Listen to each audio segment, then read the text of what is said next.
what's happening, Wrestling Nation? Coach Kennelly with another episode of my Solitary Mind of a Madman series. And what's on my mind tonight is what makes a good practice partner.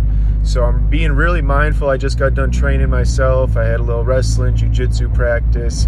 And I'm trying to think of that person in the gym that everybody wants to practice. And when they say get a partner, maybe somebody even booked them before the practice. I see some clubs, when I used to take kids to AWA, I'd tell Jalen to get a partner. And they had group chats. They were done before practice even came. So who's that most desirable practice partner? What attributes do they have?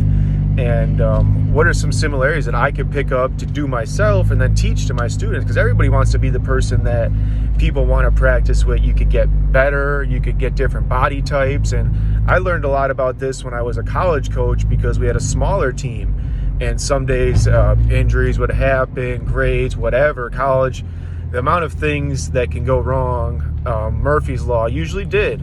So for whatever reason, if said athlete didn't have a practice partner for the day, I became that practice partner.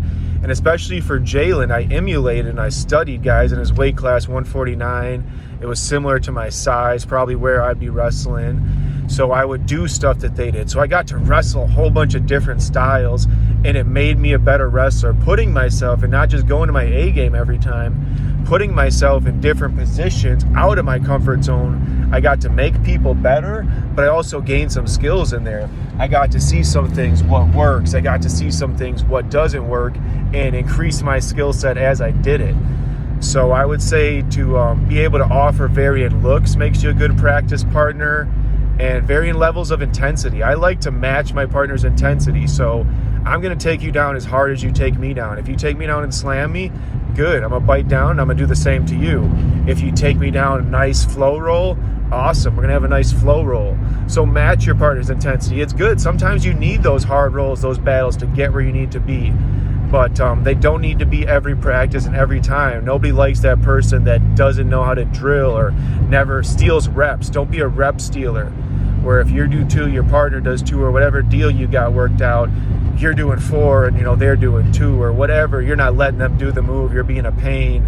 You got to find that balance with each time you're working with a partner. You should both be better on the other end of it.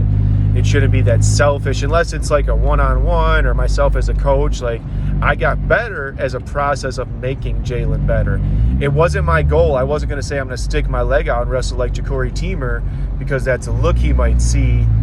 It was, no, I'm going to get better, or I'm going to get Jalen better, and through that process, I was able to acquire skills. Today at the gym, I was facing some people who didn't quite have the skill level that I did. So the new thing I'm trying to do is wrestle a little bit above their level. I want them to see some openings, but before they get there, I want to shut it down. And then I want to capitalize on mine. Every once in a while, I might let them get something off and get to a good position and get good move, just so I don't always need to be the hammer. Maybe I can fight from that position, learn some counters, or I can learn the point where the technique breaks, where I'm doing my move. There's always a time where you have to decide whether you fight or you fall, whether defending said takedown, said strangle, said technique is going to be to the detriment of further progress. Am I going to pin myself trying to get out of this technique? Am I going to open up a submission trying to fight out of the position I'm currently in? Am I going to expose myself? So depending what sport you're doing, what skill set you need, you might have to go fast, machine gun mindset. You might be able to go slow and be a sniper mindset, depending on time limit and what the rules are. So be a good partner. Don't steal reps. Be clean. Have good hygiene. Nobody wants to go against a smelly person. So make sure you're wearing deodorant, using mouthwash and stuff. I remember when I first started wrestling, I would show up and try to not wear deodorant because I'll put somebody in a headlock and they're going to want to get out. And then I was 8.